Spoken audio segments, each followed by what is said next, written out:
know we're not alone today with these doctors here who are going to help us feel a little bit better about what has continued to happen research-wise despite a global pandemic. So thanks to ESPN.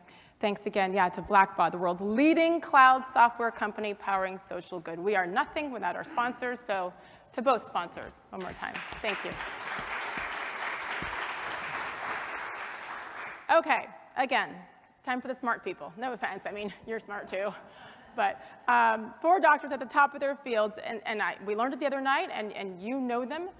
Their passion is incredible because they will not give up until they find a cure, and the immunotherapy part is just brilliant to me, and there's still so much left to learn. So here we go. Again, 4 doctors. Each doctor has 10 minutes. Starting with Nelson. Like, I will pull you off the stage if you don't stick to 10 minutes. I'm kidding. I love him. I could listen to him talk all day. But after each presentation, we're going to take some question and answer as well. Well, we'll take the questions and try to answer. Isn't that how Q&A goes? So we'll do that as well because I think throughout, questions come up, and we'll get them on the board and share them with you. And then if anyone out here has questions as well, we'll do our best to get them in. So here we go. He's the host chair of the Scientific Advisory Committee, director of the Sidney Kimmel Comprehensive Cancer Center. He is one heck of a guitar player as well. I love him, Dr. Bill Nelson. Come on up. Well, thank you, Sage. I thought what I would talk a little bit about today, it's impossible to talk about cancer, healthcare, or anything without talking about SARS-CoV-2, COVID-19. And the last 18 months, this virus, and that structure of the virus has practically become a television news logo, right? I mean, you see this all the time. But it's had a dramatic effect on cancer care and cancer research. Cancer patients are somewhat more vulnerable to get infected. They get a little bit sicker when they get infected. They're harder to vaccinate. So this is a significant burden on cancer care as well as all of healthcare. Our researchers confronted bans on going to work, bans on traveling, so clinical research came to a halt and then was restarted. Laboratory research to a halt and restarted. The V Foundation aided the V scholars, aided these translational researchers through this process by giving them a little bit of room, and I'm happy to report at this point, despite Delta variants and the like, cancer research is up and going again. We're starting to make progress again. It's starting to work again. But look, what is it, 200 million cases worldwide, 4 million deaths, more than 30 million cases in the US, 600,000 deaths. What's going on? And there's some good news to this related to the investment in cancer research because it's paying off in how we're responding to COVID-19. If you look at that structure more carefully, focus on the S protein, the red dots coming out. That's the spike protein you hear so much about. It forms what looks like a corona around the virus, hence the name of these viruses. And it's a cousin of viruses seen before. Huge debate on where exactly it came from, which we're not going to get into today. From the perspective like we think about cancer, what are the targets that we can chase after to build treatments, to build vaccines and the like? 2 jumped right out. Now remember, the first recognized case that's confirmed, December 1st, 2019 in Wuhan, December 31st, declared a pandemic by the World Health Organization. First cases in the US in late January. Quickly, because of all the technology that we've come into in modern medicine and cancer research and others, the virus is sequenced. Tests are built. The people who do these tests, molecular pathologists, are the same people that sequence cancer genomes. So that asset turned out to be incredibly valuable, the PCR test. So here's what we learned quickly. There's one target, a protease. That's a protein that cuts another protein into 2. It helps the virus enter the cell. The way the virus sticks to the cell and the way it gets clips up to enter the cell is why these variants are more infectious. They stick to the cell better. They climb into the cell better. That explains the Delta variant. One way to look at it is that common flu, one person typically infects 2. Right? The original variant of this, probably one person infected 3. So 1 infects 3, 3 to 9, 9 to 27. The Delta variant is probably up in the range of 5 to 8. So 1 infects 8, 8 to 64. So you can see how it explodes very quickly. Chickenpox, just a little bit more. World indoor record, just for sake of argument, is measles, which is 16 to 18 or something. The key to a protease is that it's like Arnold Schwarzenegger in that old movie, if it bleeds, we can kill it. If it's a protease, we can inhibit it. Okay, so there are going to be drugs that stop proteases. HIV protease. That's why we can do so well against HIV. So this is a great target. And the other is this spike protein. This is what you respond to when you recover, the people who recover. So you can take their antibodies early on. They tried to use that to treat people, and we can make antibodies to this. The thing we first did in cancer, we made antibodies to Herceptin, to HER2, Herceptin. This is the kind of thing we can chase after. So what treatments have we approved? Remdesivir was somewhat on the shelf, a nucleoside analog of viral genome replication. This will get better, I suspect, with oral medications and the like. Antibody drugs. This technology was incredibly influenced by investments in cancer research. It largely arose out of a cancer research logic. Combinations of these things, you can see the spike protein, they stick to more than one spot. That means if there's a variant so that one antibody doesn't stick, chances are the other one will still stick. I was a soccer player, you kick them in the knee and the ankle at the same time and they will fall over. Immunomodulatory agents. This is a kind of a boring drug. It's a steroid drug. If you slow down the immune system, the response to some people, the immune response is overwhelming. It's what makes them sick. Some others, it's the virus that overwhelms them, so you have to take a look at that a little bit. Another drug that affects the way the immune system works, keeps people in the game till they can clear the virus, baricitinib. And of course, we're in the middle of now trying to deploy these vaccines. Think of how quickly we came up with these vaccines. Operation Warp Speed, I don't care who gets credit for it. It's incredible. BioNTech, Pfizer, Moderna, J&J, you know all about these because you hear about them on the news. What you may not know as much about is this technology of using mRNA. They're the blueprints, the working copy for all the components of cells and tissues, the components of the virus. This was used in an attempt to build anti-cancer vaccines. You're going to hear a little bit more about those later today. But look at all of these things. As of 2017, we never heard of SARS-CoV-2, never heard of COVID-19. All these were clinical trials trying to use mRNA to be parts of vaccines for cancer. All the stuff, the trial and error in this case, how to make the RNA so it doesn't get eaten up in the middle of the cell, all these kind of things were what was going on. So we were ready, because of the investments in cancer research, to take on COVID-19 at warp speed. Today we're going to hear about immunotherapy of cancer. This is the idea that the body's own immune system could be harnessed to seek out, attack, and destroy cancer cells is not a new idea. And there are people who've dedicated their whole lives to it. You're going to hear from some of them today, right? But there were immunotherapies at the beginning. This witch's brew from this character, William Coley, was a mixture of bacteria that were killed. This is insane. They would give these people the stuff, they get incredibly sick, shake like a leaf on a tree, et cetera, and some of them seem to do better, to the point where Park Davis actually sold this as an over-the-counter preparation.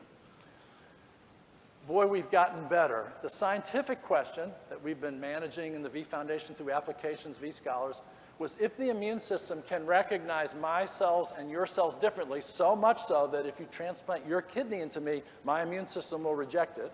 If it can be that careful in discrimination, if it can tell a bacteria or a fungus or something from your own cells, right? Can it tell a cancer cell from a normal cell? That was one of the great questions, and the answer is, of course, that it can. That means that we can build cancer immunotherapies. Here's cancer cells growing on a dish. Here's some immune cells. They're checking this guy out, and they know that this cell is not a normal cell. The secret now is, if they can recognize it, can we endow them with an attitude so that they go out and seek and destroy the cancer cells? The cancer cell's going to fight back. It's going to be tricky. It's going to figure out a way to hold them at bay, to sneak around them, to eat all the food so they don't have any left to eat. All these kind of things are what our researchers are working on. And so you see this long timeline, but the last few years are when things have exploded. New approvals for immune checkpoint inhibitors. This is changing the game entirely for lung cancer treatment, melanoma treatment. So-called CAR T cells, take the immune cells, endow them with an attitude, put them back in the body, let them chase down cancer cells. Changing the game for certain leukemias, myeloma and stuff. This is growing, and there's no turning back. This is really starting to work, and eventually it's going to get us to victory over cancer. My favorite thing in the Jimmy V speech has always been when he starts to act like a coach in the middle of that very emotional talk. How do you go from where you are to where you want to be? And that's the challenge for us. When we challenge our young researchers to take things on. You have to have an enthusiasm for life, a dream, a goal, and you have to be willing to work from it. You're going to hear people today that have that enthusiasm, they have a dream, they have a goal, they're definitely willing to work for it, and they're going to share with you what they can describe for you today. So thanks. I could listen to him talk all day, and now I know if I say anything wrong, he'll kick me in the knee and the ankle at the same time, and I'm out, right? Thank you so much, Dr. Nelson. Let's keep it going.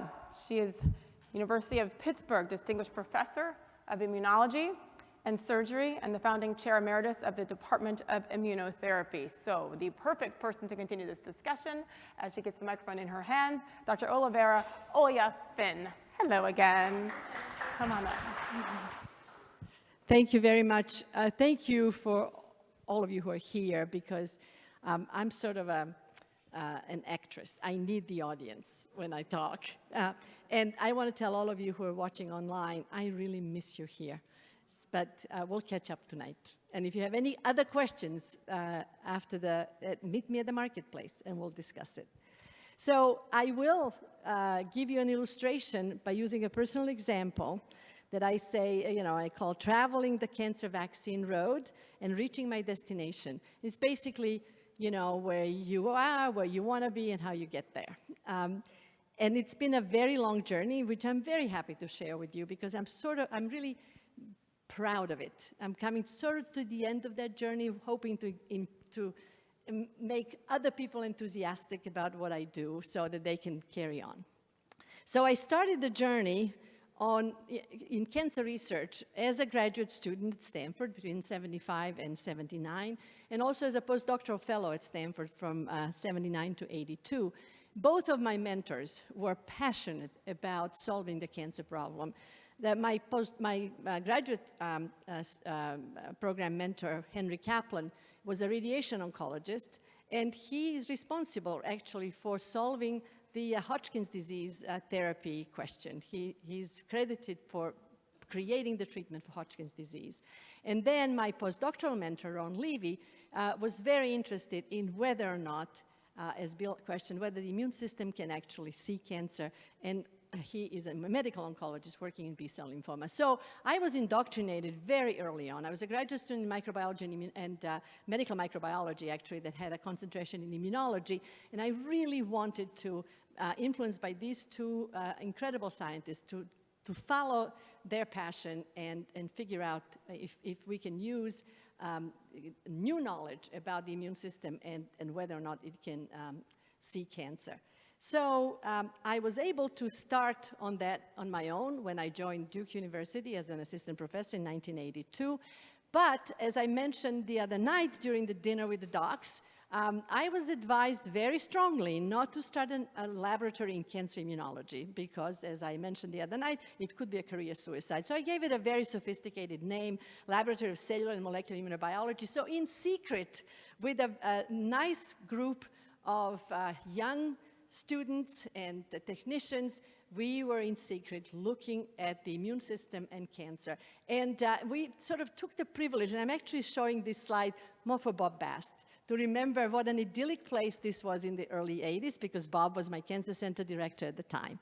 And we wanted to use the privilege of being able to ask questions and being supported to do that, to ask this very important question and not reveal what we were doing until we actually had the answer.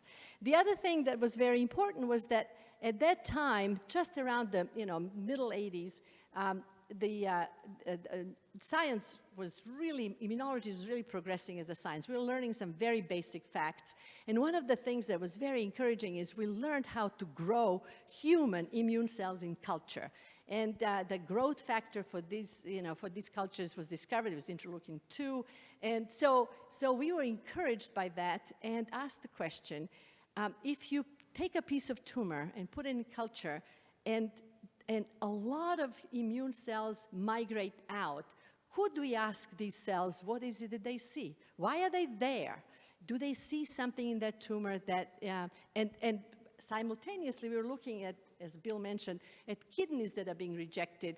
And the same thing was happening. T cells were coming out, immune cells were coming out of little biopsies of rejecting kidneys. So we thought, if the kidney can be rejected and these cells are there, perhaps these cells are also in the tumor trying to reject it. And can we ask? And without giving you the details, I can tell you that in a very short amount of time, isolating these cells, being able to grow them, we found out that in fact they were there recognizing the tumor, at least some of them in that were recognizing the tumor, and in fact we were able to find out why and how they recognized some of the molecules that are expressed on the tumors differently than normal cells. So on the left here, right there, you see a normal pancreas, and in brown, you see the molecule that I will continue to talk about, mucin-1, MUC1. And this molecule is expressed on the inside of the pancreatic duct in very little amounts in a very specific form, so we call it fully glycosylated form, that protects that duct from the harsh environment of the pancreatic secretions.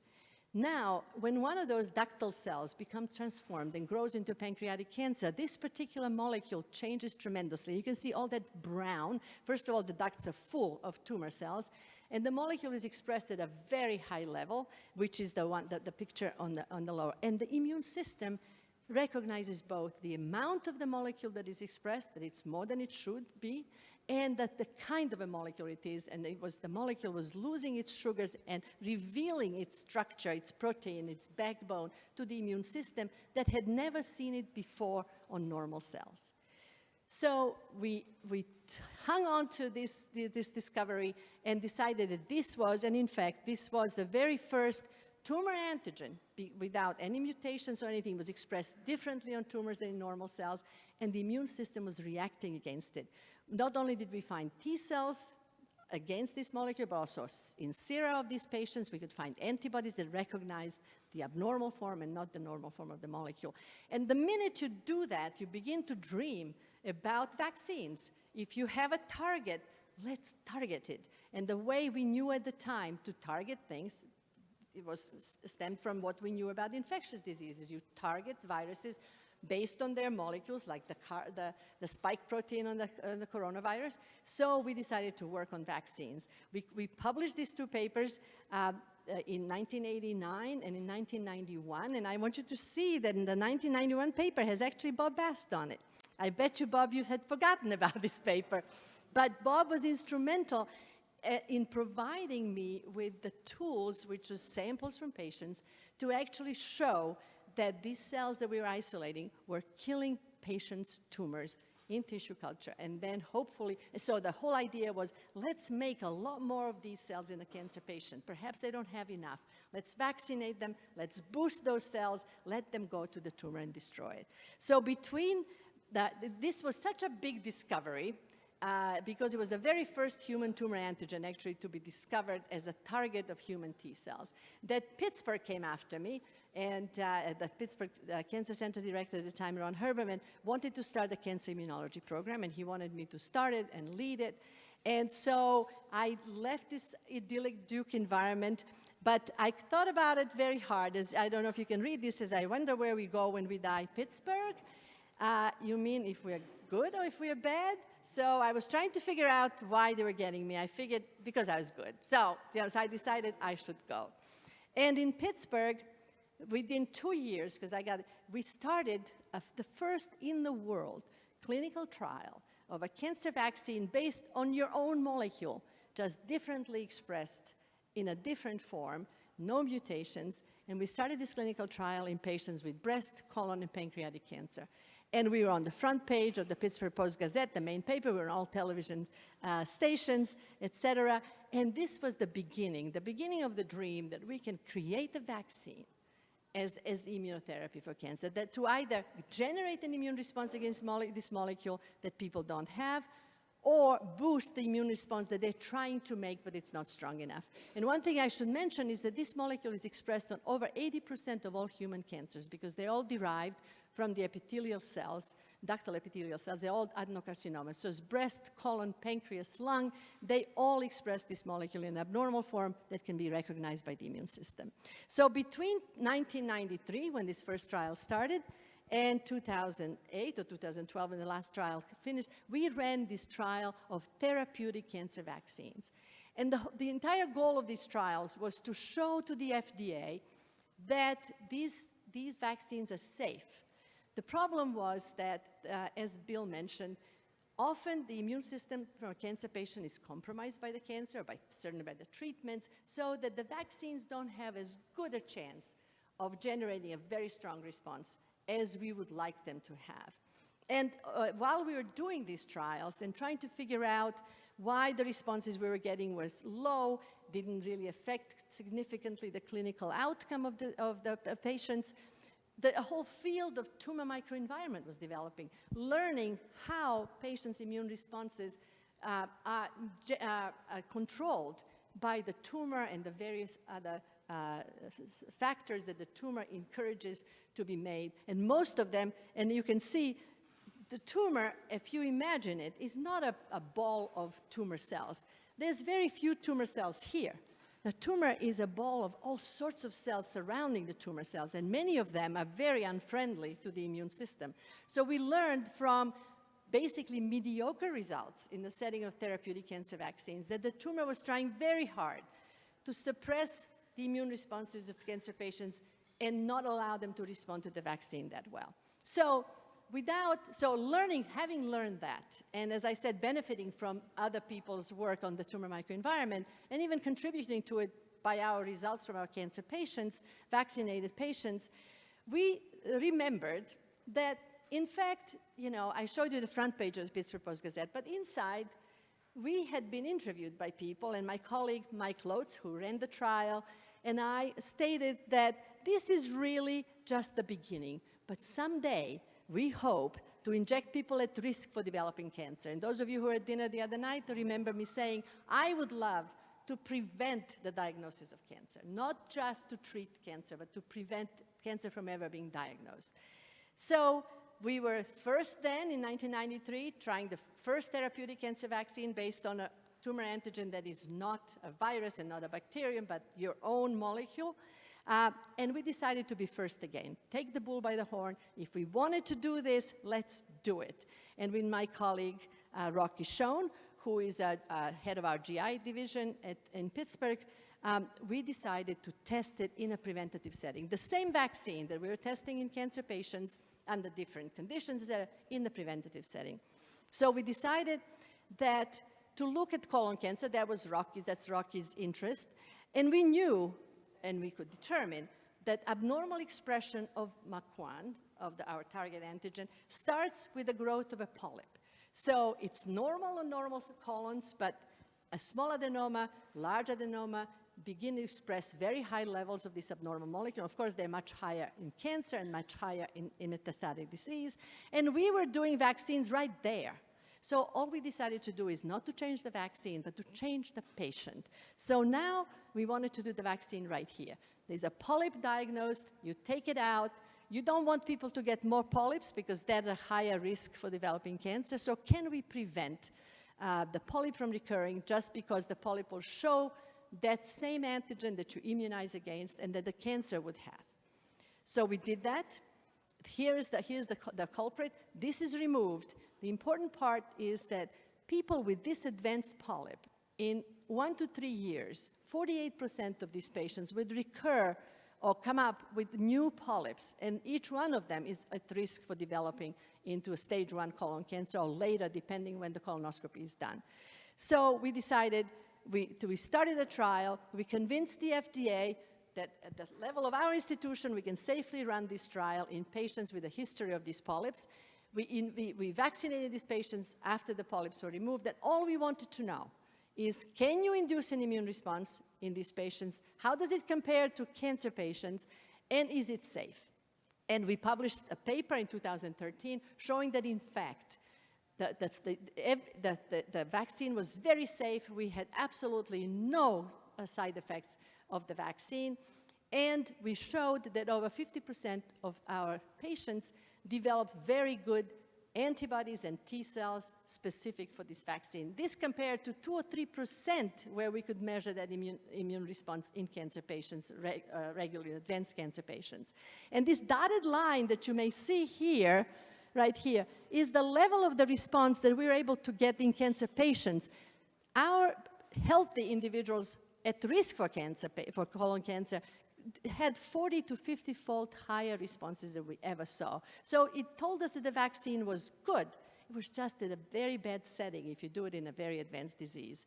And more importantly, it induced a memory response. So the first 2 or so injections generated the immune response. We're looking at antibody. It started to go down.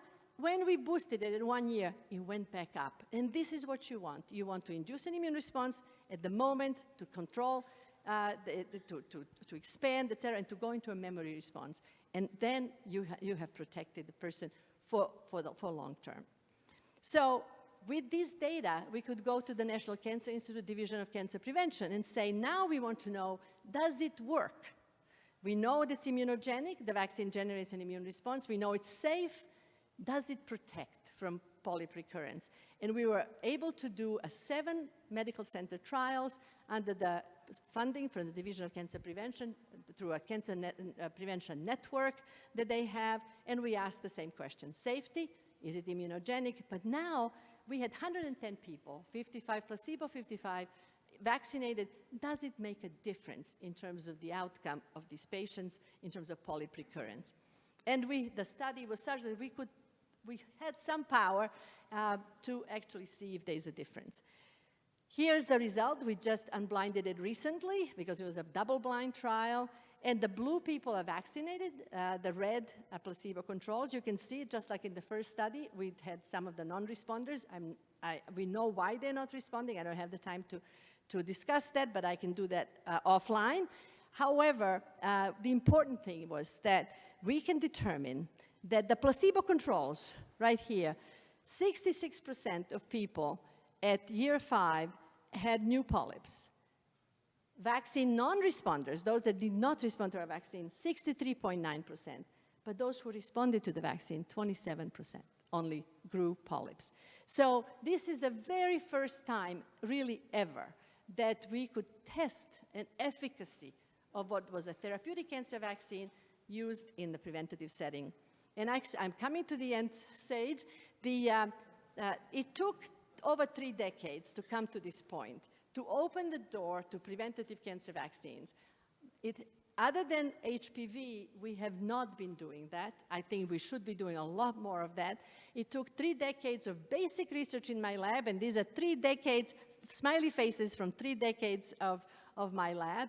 And it took, just for the last trial, the 110 people trial, efficacy trial, it took this whole trial team involving the NCI Division of Cancer Prevention, the Cancer Prevention Network at Mayo, my laboratory, 7 study sites all over the place, including Puerto Rico, and the company that provided the adjuvant for it. So it takes a lot of people, a lot of money, a lot of time to actually realize a dream, and I really think this is opening the doors for the future use of cancer vaccines in prevention. And just the last slide is MUC1 is one antigen. Here it is. And we have, these are the premalignant lesions that are positive for this antigen, could be targeted. So pancreatic intraepithelial neoplasia, that's how pancreatic cancer starts in many. You can perhaps stop it. Barrett's esophagus, then polyps like I showed you. But look at all the other antigens that we have been using in therapeutic cancer vaccines that can now be used in the premalignant setting. These are all diagnosable premalignancies where now you just survey people or surgically remove it. Perhaps all of those can be targeted in addition to other treatments or in lieu of other treatments with preventative cancer vaccines. So I am hoping that my 30 or some years of work with this antigen has given an example that many other immunotherapies will follow in the future. Thank you very much.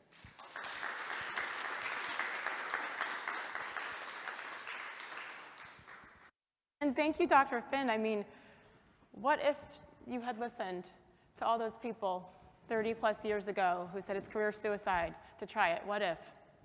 Never listen. Thank you.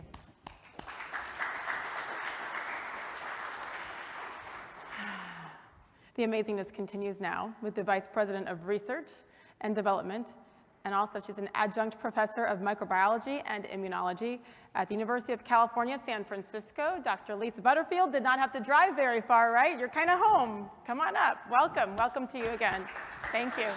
By the way, best hair at the wine celebration, just saying. Well, good morning, everyone.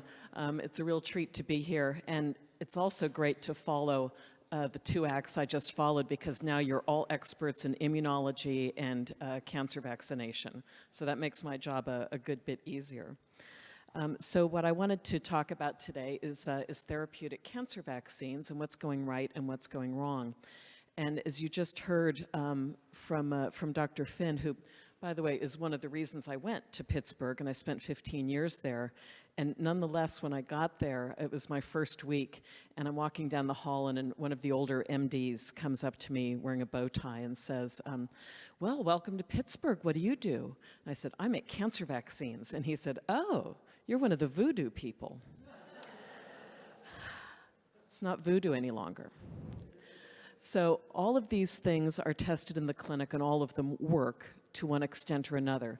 All you have to do to show the immune system what it's looking for is treat it like an infection, as you heard. So you can show a little piece of the protein made by the tumor, some of the DNA or RNA from the tumor. You can show it the tumor cells, and that helps the immune system get pointed in the right direction.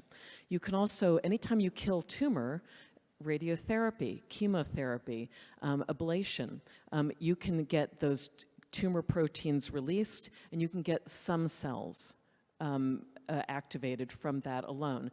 It's just not enough. So what helps are my favorite cells. These are dendritic cells. You can see that big, beautiful, huge dendritic cell reaching one of its processes out to tell the T cell what to do. And so that's the little T cell. The T cell is going to kill the tumor. The dendritic cell tells it what to look for and what to do when it gets there. These dendritic cells are all through your body, they're all through your skin, and they're always sampling the environment. And normally, if there's nothing going on, they once in a while, they go to the lymph node and they say, everything's okay. If you see any of this normal stuff, don't do anything. And if you get an infection, if you get a cut, if you get a virus, if you get a bacterium, they get activated, and they go off to the lymph node and they say, this is what you're looking for, and this is what to do when you see it. So they're wonderful cells, and they're great at starting those immune responses and shaping the immune responses. So we learned from Olio, we learned from a lot of these other experts, and we started to harness these cells against melanoma. So this is a series of 3 clinical trials that we did a long time ago, and we tried different numbers of dendritic cells. The immune system doesn't actually work in a dose-dependent way a lot of the time. So, you know, it just needs to see the target. It doesn't, unlike chemotherapy where you need more to be effective, and now it's too toxic. You can give a few cells, a lot of cells. That wasn't really a differentiator. But you give a prime, you give a boost, you maybe boost again, and that is a way to get the immune response going. So as you can see in these clinical trials we did in very small numbers of late-stage patients, we could mostly vaccinate everybody. 13 out of 16 in the first trial, 9 out of 10 in the second trial. Pretty much anyone who gets a good cancer vaccine, you test their blood before and after, they have more killer T cells. And that's not enough. But once in a while, you can see 2 disease stabilizations and a complete clinical response. And I'm going to show you in the next slide what that looked like. So it's buying time. It's buying non-toxic time. And once in a while, 5 to some trials, 10% of the patients, actually the tumor melts away and it stays away for a really long time. So we know what they can do.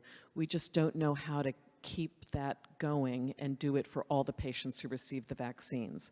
Some long-term disease stabilizations, 2 to 3 years. It's better than the alternative.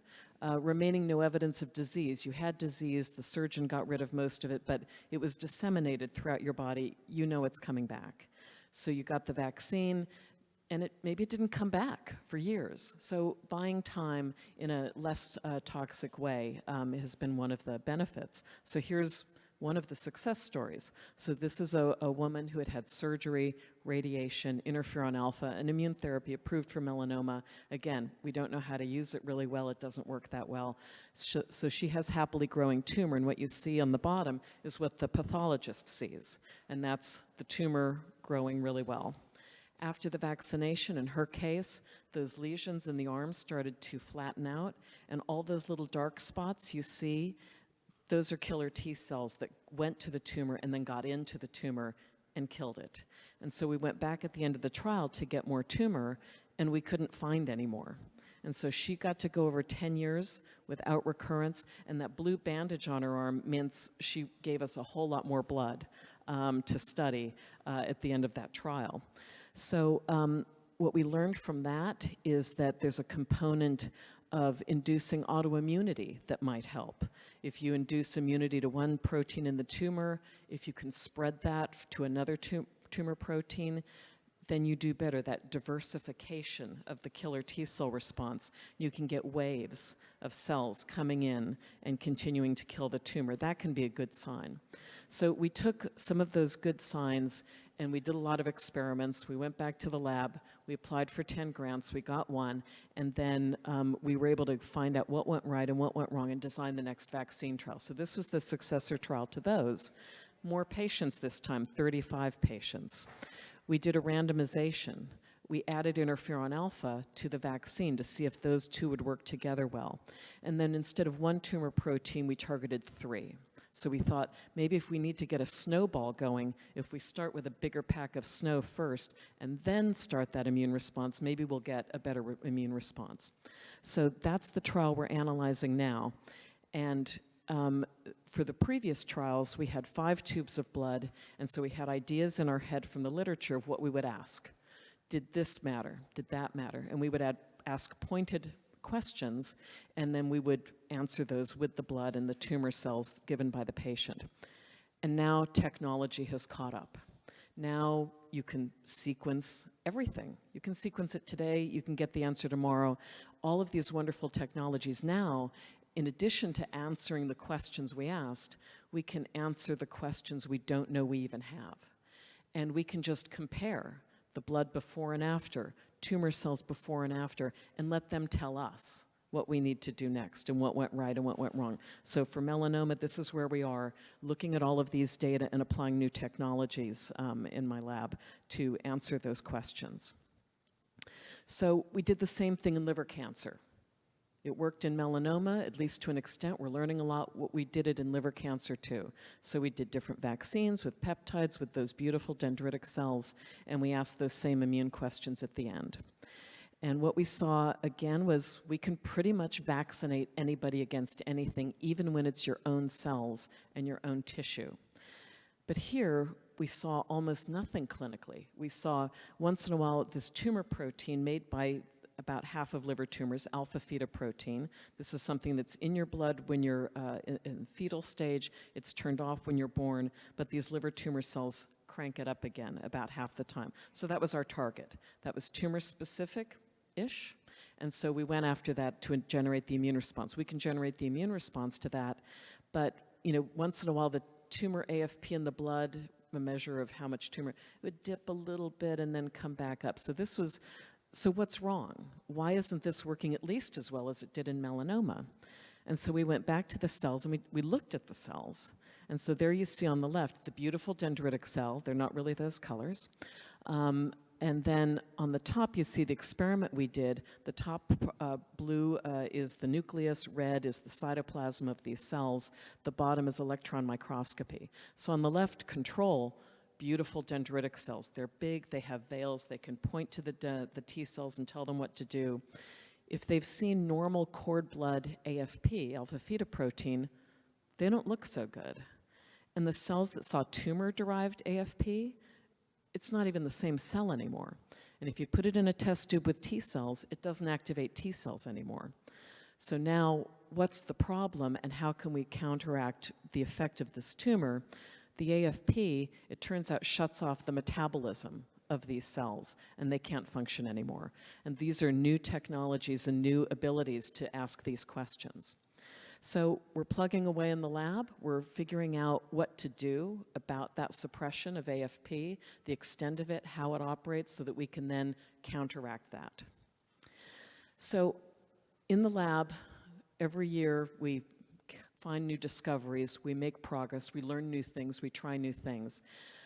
But when I was sitting in the back of the Society for Immunotherapy of Cancer meeting, and the founding CEO, Jeff Bluestone, got up in front and announced the existence of the Parker Institute for Cancer Immunotherapy, he said that this is going to be an institute that is laser focused on cancer immunotherapy for solid tumors as a nonprofit research institute that would catalyze collaboration.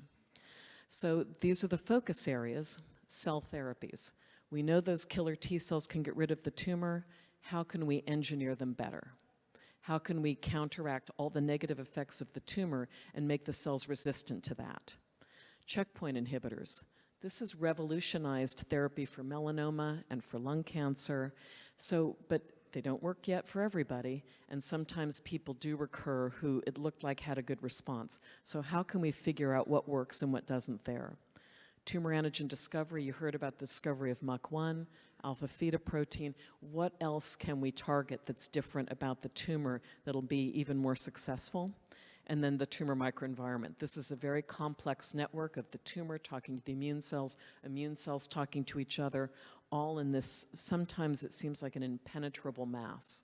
So how can we then hack that to allow the T cells to get in? So these are the areas of focus. And then this is how the Institute operates. The network of academic investigators all get together twice a year and share unpublished data. And then the Institute partners with new biotechs and pharmaceutical companies and has flexible legal agreements. So instead of one university having to have 3 agreements with all these different people, each one has a single agreement with the Parker Institute. And then we can start pairing people together and put the combinations together that otherwise perhaps couldn't be done. And then at the hub, we have bioinformatics and data science that's phenomenal, and translational suite of all of these technology assays that we can then do with these trials. And we've got 3 different trials going on for diseases, and within each disease, there are 3 different trials going on all at the same time, asking these combination questions about vaccination, about pairing, what order do you have to give these signals to the immune system to be most effective? So what's the solution? I think these people know.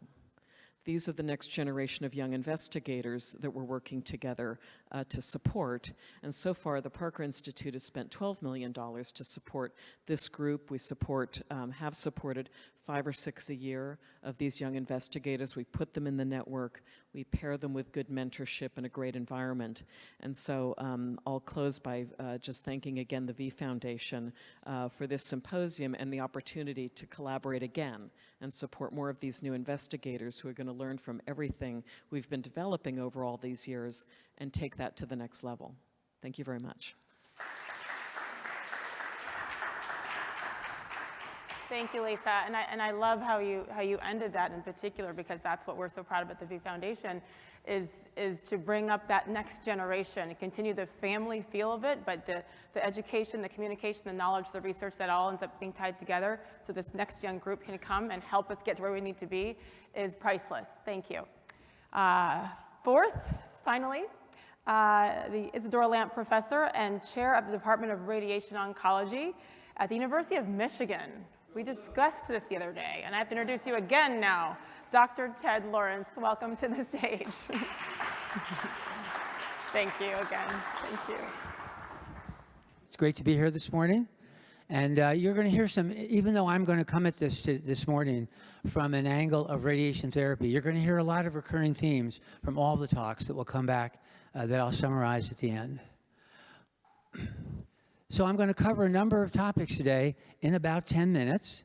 The first is in improvements in radiation therapy. I started this in my 1-minute interview that I had with USAGE Thursday evening on how radiation therapy is getting better and better with the addition of chemotherapy with or without surgery, and with improved technology. Now, I'm doing this, I haven't used the word immunotherapy yet in this part, because the truth is the V Foundation hasn't spent much time thinking about radiation therapy, but this morning you're going to. Isn't that an amazing thing? And then I'm going to, of course, focus on combining radiation therapy with immunotherapy. And I'll give you a little bit of biology and then some very interesting clinical examples that are going to follow up on what you've heard before. Sometimes this works, sometimes it doesn't work. Why is that? But definitely a lot of excitement. And then I'm going to end with some really cool laboratory work from our group that's being translated into clinical trials that I hope amuses you and excites you. And all this in about 10 minutes. Can you get a better deal than that? I mean, what can you say? So radiation therapy alone or combined with chemotherapy can cure cancers. There's a rumor out there that I've heard from some people that when there's nothing else you can do, oh, send the patient to radiation therapy. But we cure tens of thousands of patients a year with radiation alone or with radiation combined with chemotherapy. And I've listed all of the diseases here. And actually, I've organized my talk to spend about 20 minutes on each of these disease sites so you can really understand. Okay, I won't do that. I won't do that. But all of these are curable with radiation, or particularly radiation combined with chemotherapy when the tumor can't be removed surgically, so locally advanced cancers. And with surgery, combined with surgery with breast conservation, I think everyone in the audience must have heard that you can have lumpectomy plus radiation instead of a mastectomy for breast cancer. So thousands and thousands of women today have been able to preserve their breasts because of the use of radiation therapy. And the radiation therapy also plays an important role in chemotherapy in the treatment of pancreatic cancer. Since that's my research area, I just wanted to show you one example of how the combination of chemotherapy and radiation can do amazing things for patients, even with unresectable cancers. So what I'm showing you here, I don't know how many of you are used to looking at CT scans, but imagine the patient's head is in the wall here, their feet are out at you, this is their back, this is their front, that's right, that's left. Are you all reasonably oriented? And we've got a slice of somebody here. So this was the initial patient. And this is a pancreas cancer right here. And you can see these two little dots here, those white dots. I'll try to use the laser on it. It doesn't show very well. Right here, these are two key blood vessels. And this is the tumor right here. And this tumor is partially eating those blood vessels. When the surgeon looks at that, the surgeon goes, I can't do anything. I can't take out those blood vessels along with that tumor for the patient to live. Those are key blood vessels that are required for that patient to survive. And then after chemotherapy and radiation in one of our early clinical trials from many years ago, I hope you can see this has gotten quite a bit smaller. Here's the tumor, and now it's smaller, and those blood vessels are now much more visible. And now the surgeon is able to go in and remove that tumor. Oh, one more thing I need to point out to you. Can you notice here, this is the patient's abdomen. Do you see how that's all bent in? That patient's lost 30 to 40 pounds before they saw us in our clinic. And now can you see here, the patient's gained back that weight during the course of treatment, during treatment. So that's telling you that the treatment itself is not causing that much in the way of side effects. It's actually helping the patient quite a lot. So this is what happened because of the surgery. This is what it looked like beforehand. All of these are very, very, unfortunately, healthy-looking pancreas cancer cells. But now after surgery, after chemoradiation, and then the surgical removal, this is all scar. These black dots you're seeing here are dead cancer cells. So this combination, this is just one example. I could show you thousands of examples of how chemotherapy and radiation can kill cancers, either on its own or in combination with surgical approach. Now, the next thing I wanted to mention very, very briefly again is how improved technology in radiation therapy has had a tremendous impact on how we can cure tumors without hurting patients. So the truth is, I'm old. I've gotten old. I don't know how it happened, just day by day, but somehow it happened. So this is what we used to do when I was a resident back 100 years ago. And what you're seeing there is a plain X-ray, and that crosshair is showing where the radiation is going to be aimed. And we just treated with big radiation fields, one treatment from the front, one treatment from the back. I promise you the tumor's in there, but if you're looking at that, so is a lot of normal tissue. So we couldn't cure many cancers because the normal tissue just couldn't tolerate this, and this caused a lot of side effects. Now, more recently, we have something called intensity modulated radiation therapy. I give 40-minute talks on this. I won't do this to you today. But the basic idea is the radiation can be much, much more focused on the tumor, and it's much better guided by all this modern imaging. If David Pinnick-Worms could give you a talk today, he and I would talk side by side about how the imaging of cancers has partnered with the treatment of cancers to produce much more focused and much better results.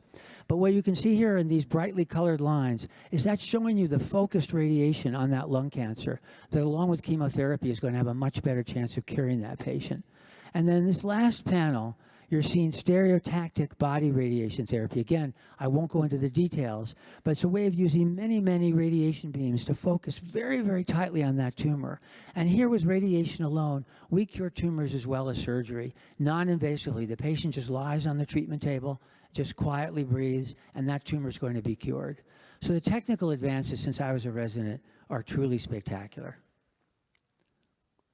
Now I'll actually turn to the topic of the day, which is, I hope you all are going to leave here saying, yay, radiation therapy. That was the goal of that part. But now I'm going to return to radiation and immunotherapy. And this is also an extremely exciting area. So in one slide, here is the biology of radiation therapy and immunotherapy. So radiation-induced immunomodulation. And this part is inside the cancer cell. So very simply, radiation therapy causes DNA damage. And the DNA is symbolized by these ladders, that's double-stranded DNA, and radiation's breaking it up. And that's happening inside the nucleus. This is the way radiation therapy kills tumor cells. But what also happens is the DNA leaks out of the nucleus and goes into the cytoplasm. And as the DNA leaves the nucleus, it mimics a viral infection. The cell thinks it's under a viral attack, because that's what viruses can do. Their DNA double strands inside the cytoplasm. And that can activate an immune response. One of the areas of research that we're very excited about is adding DNA damage repair inhibitors. You can imagine if you inhibit the repair of that DNA damage, combining that with radiation can sensitize to immunotherapy by producing even more of those. And it can produce something called an abscopal effect. That's a fancy term we use for saying that what you're doing to that tumor with radiation can activate T cells, and as you heard about this morning, which can circulate through the body and potentially attack cancer at a distance. And we think we see that in certain circumstances that we'll talk about a little bit more toward the end. Now this, the way I presented it, it's all radiation should alone activate an immune response and cure all cancers, but unfortunately that's not the case. And what I'm showing you here is this seesaw, that there are some positive effects in stimulating the immune response with radiation, but there are some negative effects as well. So the positive effects, and you've heard a little bit about this already, the first I have here is antigen presentation. That means when you radiate a cell, that cell now shows new targets for the immune system to recognize. You also get chemoattraction. What that means is that actually in the previous slide, I should have mentioned that. See if I can go back. There we go. You get something called type 1 interferon. So the type 1 interferons draw cells, the immune system, to that tumor cell. And then that attracts those cells and can stimulate the response, and those cells can then go out and circulate. In addition, it makes those cells angry, so you get increased CD8 T cell activity. So all these things, you're bringing in the immune cells, you're making them angry, you're permitting them to circulate. These are all good things. But you also get an expression of something called PD-L1, which is a normal antigen, a normal protein on the cell surface that the normal cells use to tell the immune system that they're a friend. Cancers are so tricky. They use this and say, I'm not your enemy, I'm your friend. They put this out toward the immune system. And so this gets stimulated by radiation as well. So you get positive effects and negative effects. The cancer can use some of this to hide. And what that now is, as Bill mentioned earlier, there are now agents, there are immune checkpoint blockades that can cover up that PD-L1 expression and make immunotherapy combined with radiation therapy work even better. This is an area that's under research, but there are positive effects and negative effects that both can happen. And we have to learn how to work with these. So this is the biology. So let me show you some clinical results that really highlight some of the things that you've heard already. There are negative results and there are positive results. So the first trial that I'll talk to you about is a 62-patient randomized trial for patients with metastatic head and neck cancer, and they were treated with nivolumab, which is one of these immune checkpoint blockade inhibitors, one of these ones that covers up that PD-L1 and makes the tumor cell more visible to the immune system. And these patients were randomly allotted to have stereotactic body radiation therapy, that very focused targeted radiation, to one cancer, with the idea, would it activate the immune system by attacking that one tumor, and then would it affect all the tumors in that patient's body? Unfortunately, that result was no. There was no evidence of increased response in lesions not receiving the stereotactic body radiation. But then we have another example of a 76-patient trial with metastatic lung cancer, patients with metastatic lung cancer treated with pembrolizumab, another one of these PD-L1 inhibitors, plus or minus stereotactic body radiation to one lesion. And here the overall response rate was doubled with SBRT from 18% to 36%. And the overall survival was doubled from 7.6 months to 15.9 months. So these two very different results. Why is that? Well, one is they're different diseases. Not all diseases are the same. As been mentioned, lung cancer might be much more sensitive to immunotherapy. Head and neck cancer, not so much. They use different radiation doses. They use different immune checkpoint blockade inhibitors. And both of them are relatively small studies. Now, I want to show one more data slide here. Just, not really data. I have a couple more seconds. Oh, good. Bill's shrugging his shoulders. I got another half an hour. Now, this is a very, very cool study that's about to be launched at Michigan that I'm very excited about. And it shows you yet another aspect of immunotherapy. The liver is an immunosuppressed environment. If every time you ate a new food, your liver reacted to it, you'd be constantly, your immune system would constantly be going crazy. So the liver is basically immunosuppressed environment. And what our studies have shown is that patients with liver metastases do worse. You have two relatively similar patients, one who has liver metastases and one who has lung metastases. The patient with liver metastases does not respond to immunotherapy as well as the patient with lung metastases. And what we found in this paper that we published in Nature Medicine earlier this year is that the macrophages within the tumor, within the liver, kill the good guy CD8 positive T cells. They scoop them up and kill them. And so the concept here would be, if we can kill those tumors in the liver with stereotactic body radiation, we'll get rid of those metastases that are getting rid of the good guys, the CD8 positive T cells that can kill the tumor. And this will then permit those cells to go and do their job. And we have partial funding for that, and we're really hoping to launch that trial later this year. And this is a unique approach to using immunotherapy plus radiation therapy for cancer treatment. So you see that, that's glow, that's not radiation, is it? I hope at this point in my talk, you're thinking that you're not quite as nervous as this young girl. You know that radiation therapy can be very helpful. With chemotherapy, it can cure some cancers. Particularly with surgery, it can cure cancers. We have to be careful with it. You've got to be careful. But maybe not quite as nervous as this little girl. And that radiation therapy can be that fairy godmother that goes around and cures more cancers around the world. So in summary, radiation therapy plus or minus surgery and systemic therapy cures many, many people with acceptable side effects. And that radiation therapy combined with immunotherapy is promising, but really it's in its infancy, just as what you've heard this morning. And the successful combination is going to require better understanding of which diseases and the specifics of treatment. And this is just the kind of thing that the V Foundation is supporting in the research that you support for our fellows at the earliest stages and also our translational researchers. So thank everybody here for all you do for the V Foundation, for supporting this kind of research, and we're very excited about the future because of what we've seen today. So thanks for your attention. Thank you.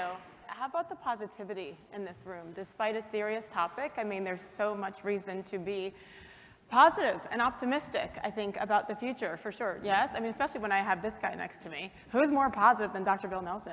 Hey, many of you guys like sports like that. I've always dreamed of hosting a program with an ESPN. No, you have not. Absolutely. You're so I thought full we'd of be it. doing top 10 plays or something. Oh, but how about the not top 10? Not I'm very top good 10. at that. Yeah. But what we're going to do is entertain some questions, Yeah. and we have all of our scientific advisory council members here. And so, because of the way we're spread out, socially distanced today, Sage is going to, they're pumping the questions right at her, and then she's going to throw them over, and we're going to figure out who to He'll pick translate, on, right. And then wave your hand, and they'll come to the microphone with you at the distance that you're at. Does Yes. that make sense? Yeah. No, it So doesn't. you don't need me, frankly. But that's the thing is, yes, the virtual audience, we are listening to you and feeding the questions in as well as you here. Oh, I see questions being typed. I think it's fascinating because it sounds great. Fingers crossed. I hope what your answer is, but it's going to take some work, right?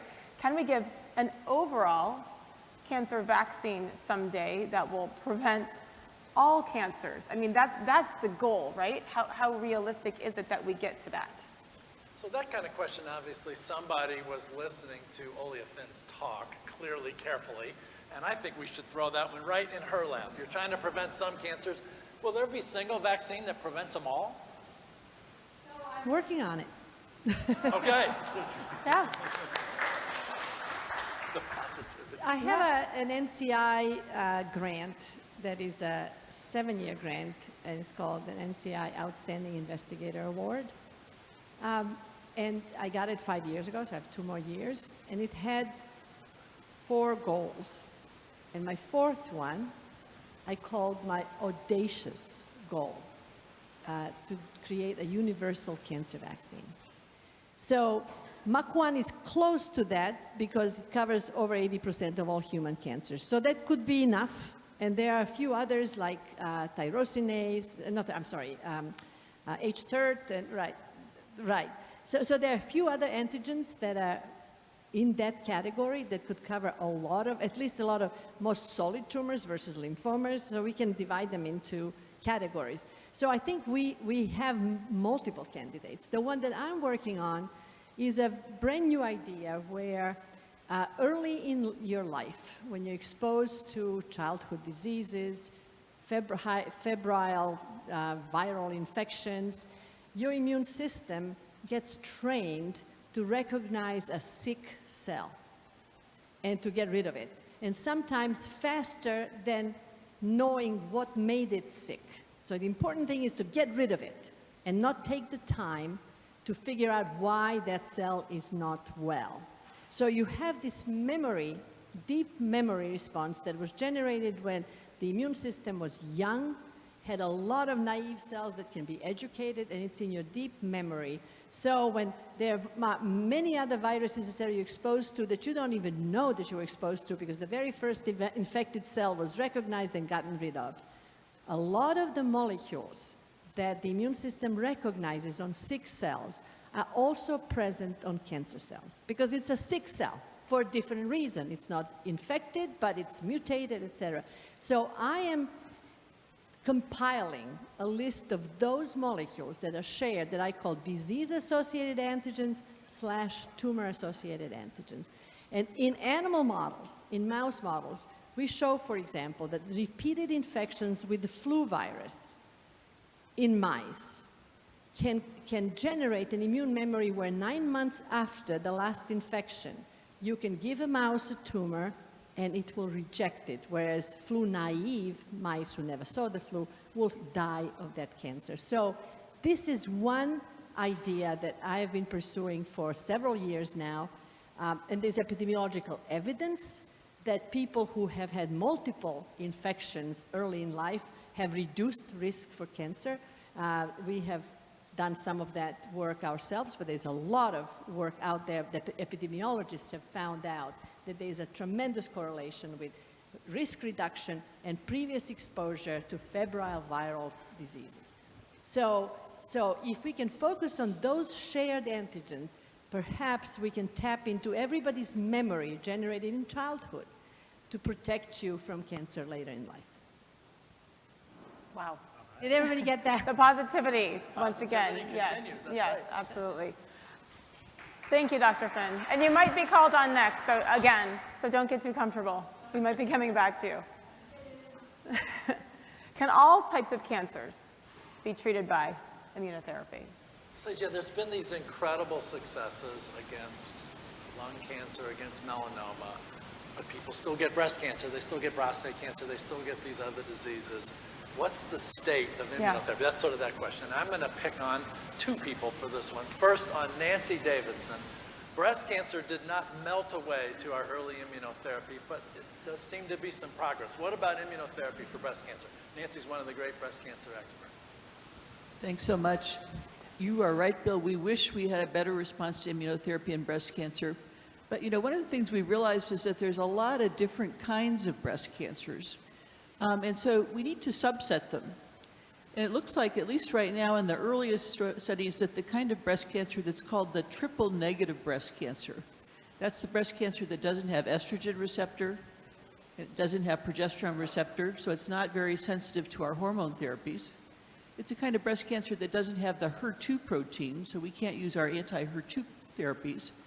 But it turns out these triple negative breast cancers might be more susceptible to some of these drugs or agents we've been talking about, the checkpoint inhibitors. And in fact, in the last couple of years in the United States, we've learned that these triple negative breast cancers, in their most advanced form, can be treated with immunotherapy, with checkpoint inhibitors, perhaps with chemotherapy. And just in the last month, actually, the FDA has approved the use of one of these checkpoint inhibitors in certain situations in early breast cancer, newly diagnosed breast cancer, where we want to use chemotherapy now with this immunotherapy as a preoperative form of therapy to shrink the tumor, to make it easier for the surgeon and the patient to go through surgery, and then continue it afterwards to try to mop up any residual cells. So I think this is a real clear example of having to take a really big cancer, break it down into the various subtypes of cancer, and then think in a very precise manner about where you can use immunotherapies. And, you know, trastuzumab, anti-HER2 therapy, that's a different form of immunotherapy. There are plenty of them out there. So this is such an exciting time because we've realized that we have to do this reduction of big diseases into smaller diseases where we can find these more precise approaches. More to do, but certainly the first inkling of success in breast cancer with immunotherapy. So could you pass the microphone over to Mike Caston, because he was the next one I was going to pick on. Children with cancer have led the way in producing some of the earliest cancer cures. Some of the drugs we conjure up for cancer seem to work their way into clinical trials for children kind of late on in the game. But immunotherapy in children, CAR T cells, and what's the state of immunotherapy in children's cancer? Well, as Nancy discussed at breast cancer, the checkpoint inhibitors, the inhibitors that are activating the immune system that have been so successful in non-small cell lung cancer and in melanomas, have not had the same success in childhood cancers for reasons that are not totally well understood. But as you just pointed out, Bill, there has been an extraordinary success in using immunotherapy to treat childhood cancers, and that's with CAR T cells.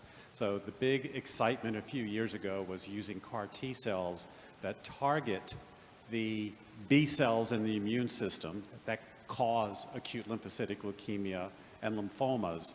They are exquisitely sensitive to CAR T cells that target one of those specific tumor antigens on those cells. So these children who had relapsed every type of chemotherapy and radiation therapy that had been successfully used in the past, and these children were within weeks of death from their leukemia, CAR T cells turned out to be curative in them. And so this is being expanded to many types of leukemias and lymphomas in children and also in adults.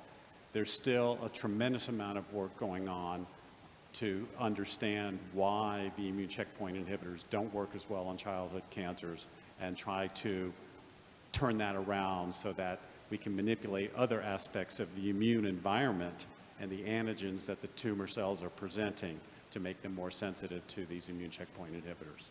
And of course, the B Foundation has had a long-standing interest in cancers in children. Absolutely. Investing in B scholars and translation research. And Michael heads up the review of that event. And what Dick Vitale does at his annual event, and he's raised so many millions of dollars specifically focusing on pediatric cancer.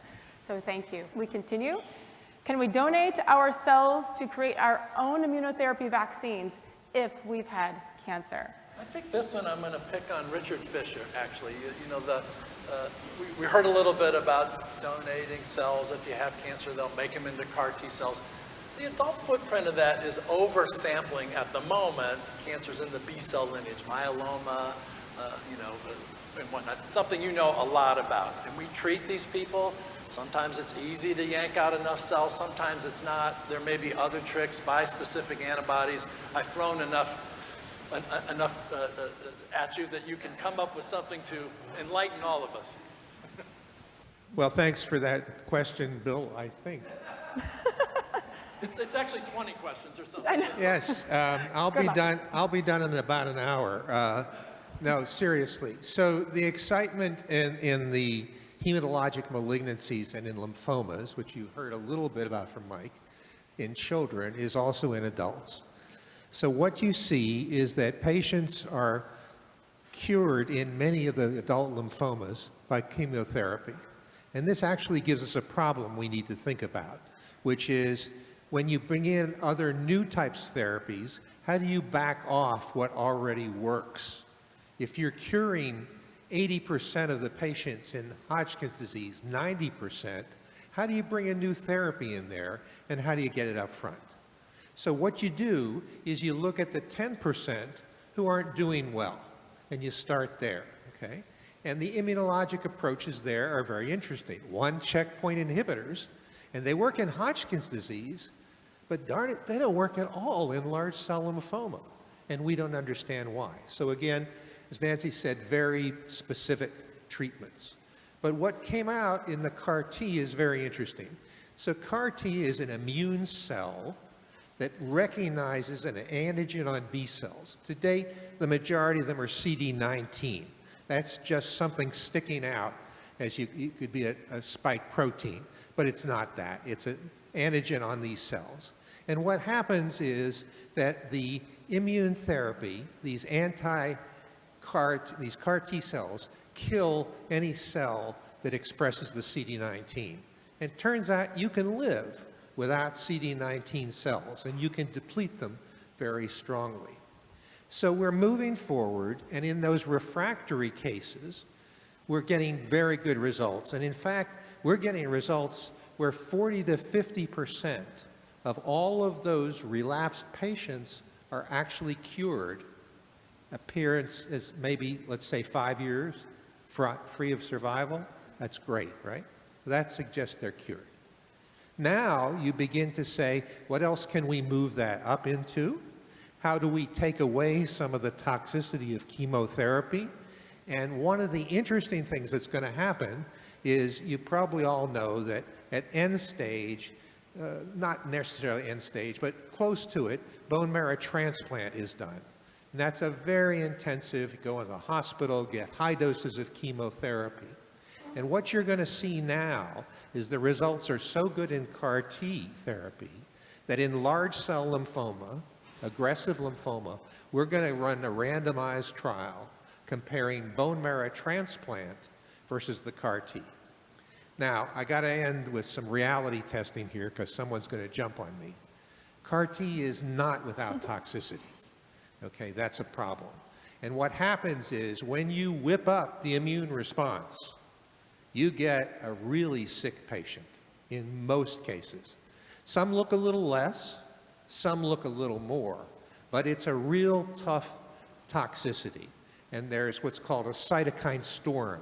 All of these inflammatory molecules come out, and they can make you really sick. So it's not a free lunch yet, but it's something we're working on. And I'm not sure, did I answer that question? I think you answered at least 10 of the 20. I'm just kidding. No, you didn't. Thank you. I would like to mix in a couple of questions from the people who are here. Julie, do you have a question? So that was perfect timing, because my question had to do with exactly what your, Bill Nelson and I had a conversation about this earlier this year, which is when you have somebody with leukemia in aggressive form and they have to find the bone marrow match, right? It can be a needle in a haystack sometimes. And I know that there is a young investigator who was funded by the B Foundation who's looking to create a universal bone marrow transplant. And I'm curious, does that then, what do you think about that? Does that then make that the best possible case solution where you're going right to that? Or how do you see it? And is that a reality? Julie, that's a complicated question, and I wish it were really a 30-second answer to that. You know that there are sometimes bone marrow transplant where the rescue cells, bone marrow transplant is just a lot of chemotherapy and radiation that you couldn't survive unless we rescue you. It's really a simple concept. So you take out your own cells, put them in the freezer, give a lethal dose, but then you rescue the patients.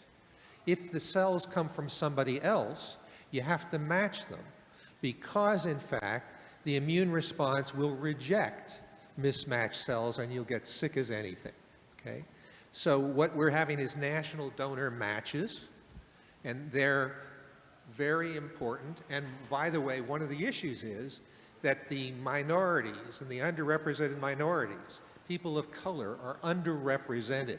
So they have trouble finding a match. So if someone could find a universal match, that would be great, and it would be well done. I think we're not there yet. We're looking at that, and there's studies going on, but it's a tough question. Now, what I'm saying is, as opposed to doing that, in some of those circumstances where you do transplant, you might be able to use a CAR T cell, which is the patient's own cell transfected with the right material to make it go against the tumor, and we might not need to do such toxic therapy. And that's the question. And those will balance out over the next couple of years. We'll go back to the questions coming in from the virtual viewers. Yeah, fair question. What are the possible side effects of immunotherapy, Dr. Nelson?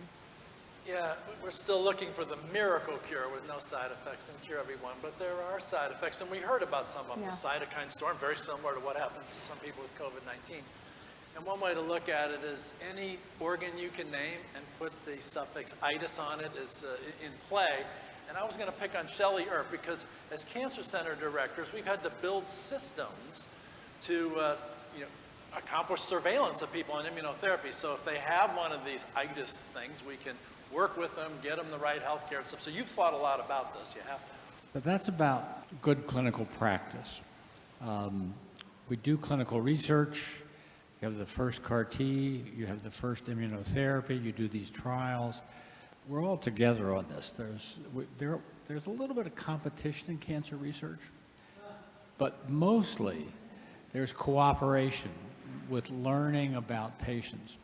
And so over the last 7 or 8 years, we've seen a couple of waves of what are called these immune checkpoints. The first one was actually more toxic. It was anti-CTLA-4. The newer generation is a little bit kinder and gentler. But as we have looked at it, virtually, as Bill said, any organ can have an itis, because what you're doing with CAR T is you're revving up your immune system. Now, earlier in our lives, we educated our T cells not to attack ourselves. And when we give them this anti-PD-1, we're kind of diseducating them because we want them to go after the tumor cell, which is really part of ourselves. But sometimes they start to go after normal tissue. The one that happens the most is the thyroid. That's okay. Trade-off for curing your lung cancer, taking thyroid for the rest of your life, that's a pretty good deal. But you can get kidney disease.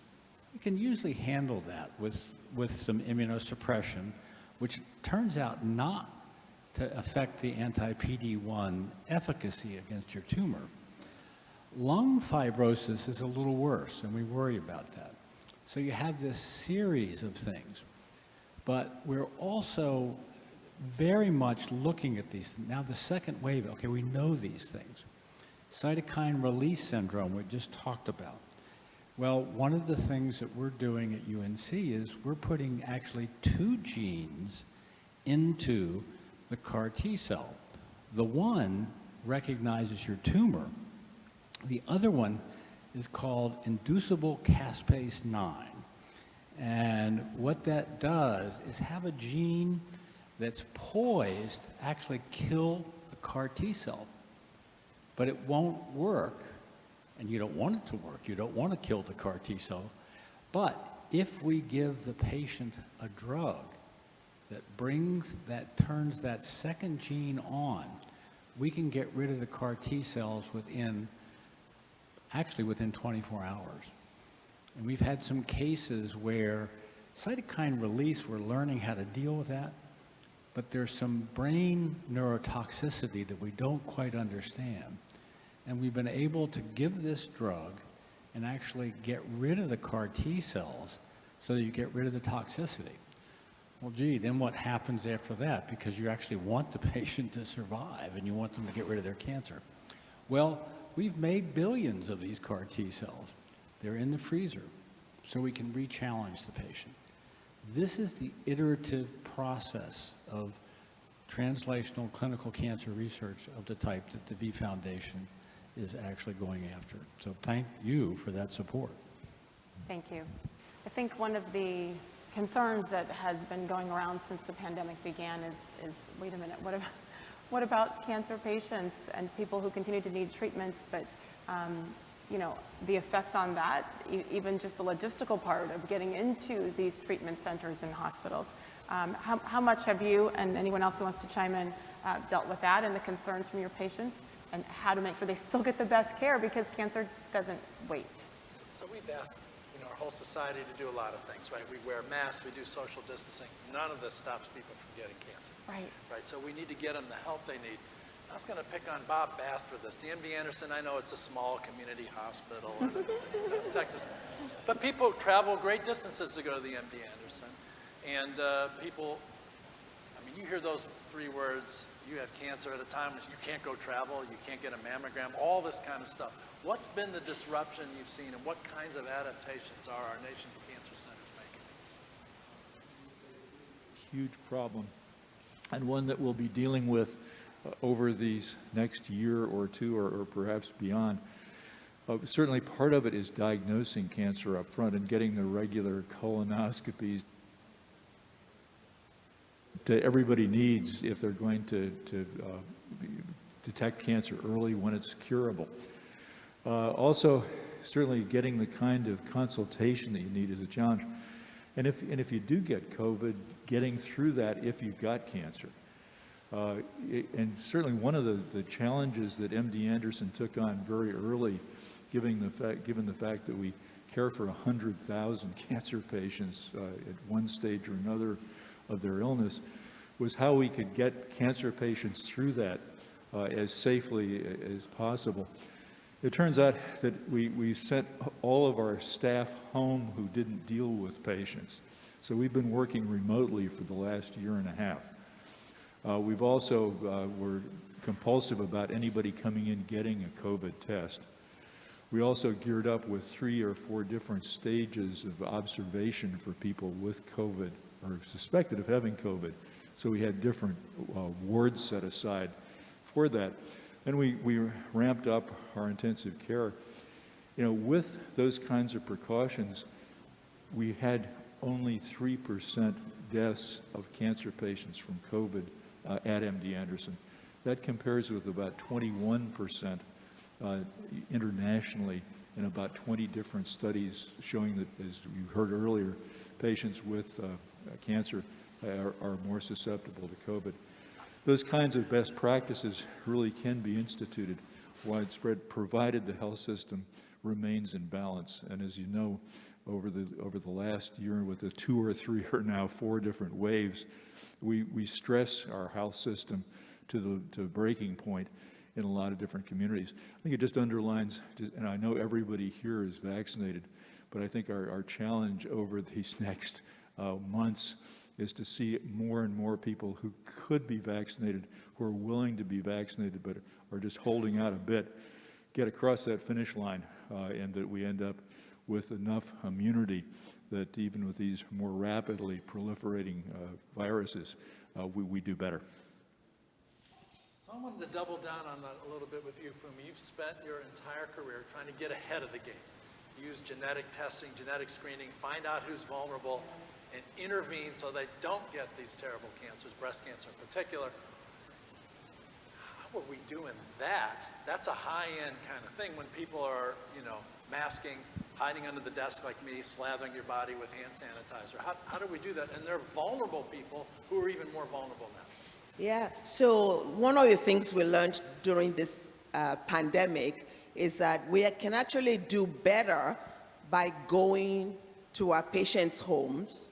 And so to follow on what Dr.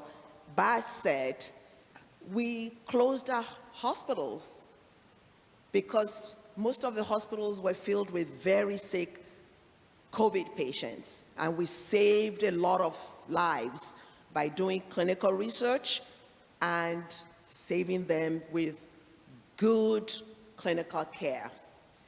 But then we quickly realized that if we don't get high-risk patients to come in and get their mammogram, we've prevented them from getting COVID, but we haven't addressed the risk of cancer. So one of the things that we had to do was to really get genetic counselors who do genetic testing to embrace telehealth, right? All of us who were over the age of 60 had to go home because we were at high risk of dying from COVID. Imagine me staying at home and doing nothing. That's not possible. So I became a Zoom doctor, right? We have virtual visits, and we immediately transformed our ability to get genomic tests to the patients. Doctor's choice, right? We send the phlebotomies to go to our patients because in all honesty, cancer is worse than COVID, and we knew that. And so for what we are talking about in terms of getting ahead of the game, so many women, so many men have missed the opportunity to get their colonoscopy, to get their mammogram, to get all of their screening tests. Men have not gone to get their PSA. So how do we get the whole engine moving again? That's where we're really gung-ho about telehealth. If you can't come to us, we want to come to you. And that's really where we're hoping that after this pandemic, we will have a solidarity where it doesn't matter where you live anymore, because whether you're in rural America, you're in urban America, you don't have access to a doctor, we can send a drone to you, right, to deliver your drug. That's sort of the wave of the future. We're getting more and more drugs that can be taken orally. And we learned, for example, in breast cancer, that we thought everybody had to come to the hospital. And then we quickly pivoted, right? HER2 targeted therapy. I had a woman who had been on treatment for more than 16 years, keeping her metastatic breast cancer in check and coming to get an infusion. And it turns out we can actually do an injection at home that was going to be faster than having her come in. So lots of innovation had to come in. And I said to Olia, we're going to really find that vaccine, because if we identify high-risk patients, right, which we're planning to do now, is to prioritize those patients as the first to come in to get screening, because we're backed up, right? That's why I said know your risk. And then those who are not so much at high risk, then we start getting them back in. So we're moving beyond using age to prioritize who gets screened to using different levels of risk. And we're going forward, and this is really my favorite topic. So, you know, Milwaukee won the NBA Finals this year. And guess who was the tallest, most prominent guy there? A Nigerian who was 7 feet 5 inches, right? How did he get to be 7 feet 5 inches? His parents are not that tall. So we're really in the age of using the whole genome, looking at how all these complex traits are inherited. So he won the lottery by winning all the genes that code for height, right? And then he trained to be a really great athlete. And now Milwaukee won the NBA Finals. So that's also the question. Can we stratify the entire population into the high-risk category and then the low-risk category? And if we can do that for every cancer, you can imagine that we would get to a moment where we can get the high-risk patient their vaccine and they go on their way. And then the low-risk patient, they can drink all the booze they want, right? That's where we're going. And I think it's all about the booze, isn't it? I will say it's beautiful, and maybe a small silver lining in all of this is the ability to think outside the box and say, okay, there are other ways to do this. One thing that I want to make sure we don't lose, though, is this, right? And sometimes, especially when you're getting a terrible diagnosis or you're dealing with the treatments, and the bedside manner that you have, I mean, that's important when people are afraid. So what's that line where someone might say, I know I have some risks, but I need to see you in person and look you in the eye? I'm really glad that you brought that on, because, you know, while we embrace technology to make things better for all of us, we also know that medicine is about the humanity, about the touch, about the doctor who cares. Right? And so, as we address how technology can help us advance cancer research, we're also spending a lot of time on the humanistic aspect of medicine, teaching art therapy, music therapy. And as you know, during this pandemic, a lot of artists were also at risk, and we had to mobilize some of the resources to actually help patients feel better even while at home. So I think that we're all in this together. What I hope will happen after the pandemic is over, and it will be over very soon, because we're going to get everybody vaccinated, right? And when we all come out of this, I hope we would all have learned a lot about our own humanity. We hear about black and brown people dying unnecessarily because they didn't have access. And I think that's why, as much as we talk about all the research that's going on in academic medical centers like MD Anderson, those of us on the south side of Chicago, those of us in Chicago, New York, all the big cities are also thinking about health equity and how we can mobilize our resources and get to people who are really hard to get to. So I'm very optimistic that this pandemic has taught us a lot, and globally we're talking about being in solidarity, and I think cancer research will benefit from all of us coming together to do better in the future. So I believe in Build Back Better, but for doctors and nurses and physical therapists, all of us who have been in the front line, the paramedics, the firefighters who fought during this pandemic, I think we learned something about how we can now use our energies to do better in healthcare. And I thank you. And I'm so thankful for all the doctors here who seem to get that human side, right? Where thank goodness for the wonderful doctors at Johns Hopkins where my dad is being treated, right? And it's tough sometimes when, I mean, they're a pair, married 50 years in October. Thank you very much. Hi, Mom and Dad. And right? Amazing. And so, but they're partners, and they've been dealing with this treatment together, even though he has the cancer. So when they have to walk into those hospitals alone without that person, it is on you, the doctors, to remember that human side, and obviously you do. So thank you for remembering that stuff too, while you're doing all the fancy science. Oh yeah, you know, absolutely. I mean, it's so important and it's emotional. So thank you. We were talking about this the other day. You know, cancer research, cancer care, they're a team sport. Yeah. And the thing that's exciting this year is we are winning. We're starting to win. We were talking about that yesterday. It's starting to work. I think we'd be running up the score if you were 7 feet tall, but we're definitely winning. And being on our team is helpful. Giannis and the Bucks did not run up the score. Yeah. They just dominated. Okay, we have a few minutes left. Anyone in here with a question before I go back to the virtual questions? Any hands raised? No? Okay, trust me, I have more. Specifically to Dr. Finn, how do we... I think we can steer this one to someone else, actually. Okay, okay. So the question was, how do we get people into vaccine clinical trials and the clinical trials? And I had a chance to write a little piece for another thing from the chemotherapy era, where we tried to approve drugs that just blatantly kill cancer cells, and the question is usually, how much can we give people? Can we give them enough to kill cancer without hurting them too much? And from that era, it would take 12,000 people on average to participate in a clinical trial to get one drug approved. Now, the nice thing about the science that the V Foundation is invested in and the scientists is this is getting much, much more efficient. And I'm zeroing in on Susan Hilsenbeck. We're getting to a stage where we're doing clinical trials. She's the scorekeeper. You have to have a scorekeeper, and we need to know if we're winning, if we're losing, if it's a tie game.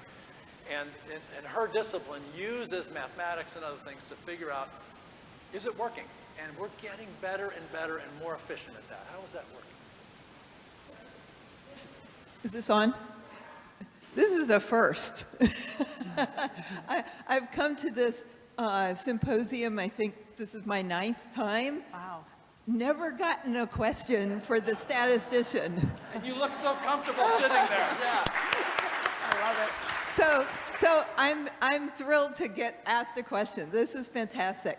So what Bill just said is that when we have kind of blunt force treatments that only really benefit a fraction of people, and we don't know which ones are going to benefit or not benefit, it takes a lot of people total to see that small difference in the fraction of people that benefited in the treatment group versus the standard treatment group. So there are breast cancer trials that have had thousands and thousands of patients in them to detect a 3% or 5% difference in the new therapy versus the old therapy.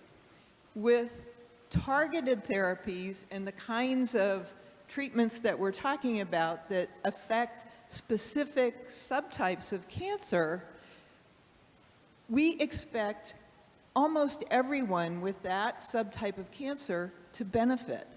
So we expect to see an enormous difference between the old therapy and the new beneficial therapy that specifically hits that target. That only takes a small number of people to see an enormous difference. So what I think about when I'm helping people design trials is, what do we expect to see? And then what's the minimum number of people that we need to involve in the trial in order to have a high probability of seeing that difference? And in very targeted therapies, or therapies like the vaccine trials that we're talking about, where we expect there to be, if we hit the target right, we expect to be a big effect, we don't need to study thousands of people. We only need to study maybe hundreds of people or tens of people in order to see that difference. And we're designing trials that are really focused on that kind of detection of differences. And even though it's a small number of people, they're very convincing because we see this enormous effect. Does that address the question? Yeah. I think we need to do this every year with you. Yeah. Be ready. Thank you. Last question. Why don't you begin? So the question that was proffered was, which of the immune checkpoint inhibitor molecules are the most promising? Somebody who's asking this question knows that there are a lot of them working their ways through clinical trials. I thought I'd twist this around to a question for you, David Punica-Worm. Most of these are antibody drugs, which means we can figure out where they went. It's his business. Are we close to an imaging solution to say, in this particular cancer, we could use this particular immune checkpoint inhibitor? Do you see us getting there? And if we're not there yet, what's going to get us there?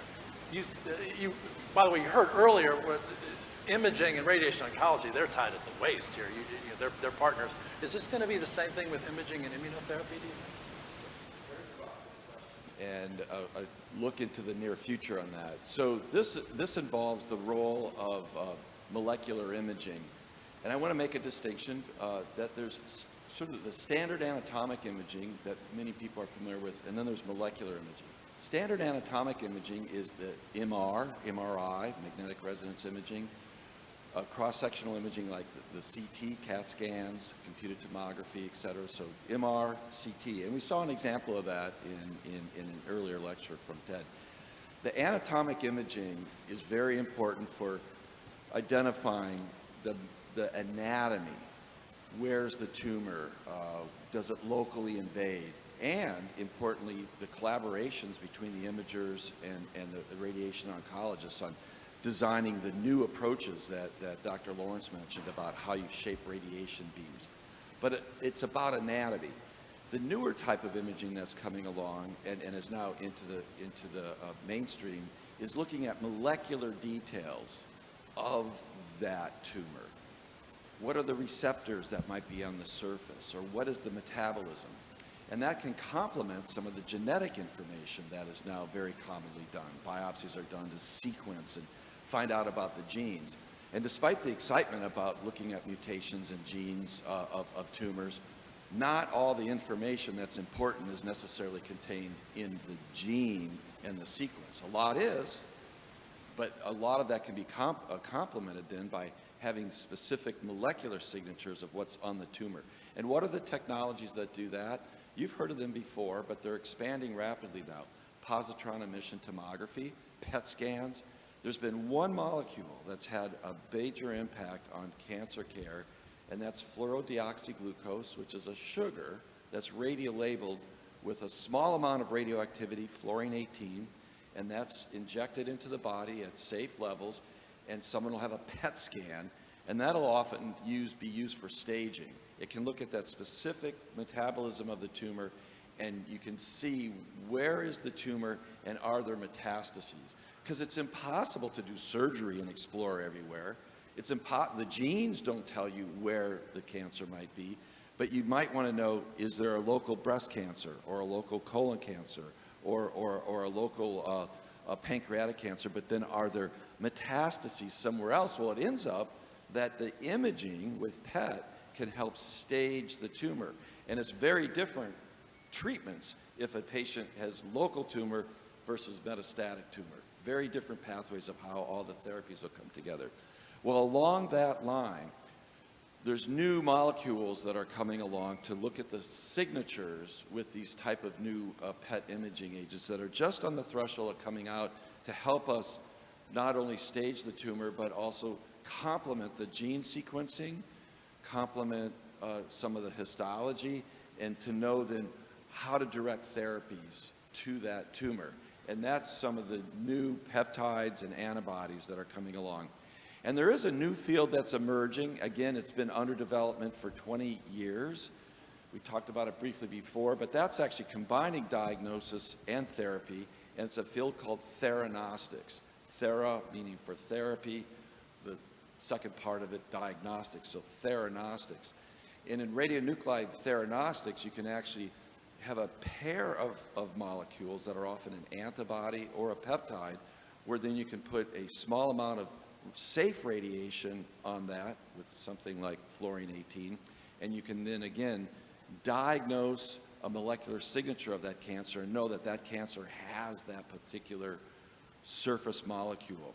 And maybe like MUC1, but many others. And then you can put on a therapeutic beta emitter or alpha emitting radioisotope onto that same molecule. And now you know that tumor has that target, and now we can follow it up with a beta emission. And there's an explosion of that activity that's coming out now, and just recently FDA approval of a pair of molecules now that goes after PSMA, a cell surface marker in prostate cancer, that for certain subsets of patients has had dramatic effect on curing those patients, or at least managing their disease that previously wouldn't have had other alternatives. So yes, there's an explosion of activity of some of these new combination therapies to look at molecular signatures through molecular imaging. And again, combinations, I think, are the key. These might well be combined with radiation, combined with immunotherapy, and much research on translating that is right on the horizon. So thank you for bringing that topic up. Thank you. Well, Sage, Jimmy Valmano dreamed of a victory over cancer, and what you've seen today is that with the V Foundation, the scientists, and everyone who supports them, we have the right team. Yeah. And we are starting to win. We're on a roll, and not even COVID-19 can stop us. There you go. Incredible. Incredible. If you had to, I'm going to put you on the spot then. If you had to pick one thing, like our biggest takeaway, in your opinion, from what we have listened to today, what would it be? Well, I love sports metaphors. The immune system is no longer sitting on the bench. We brought it into the game, and it's starting to score points. We like scoring points.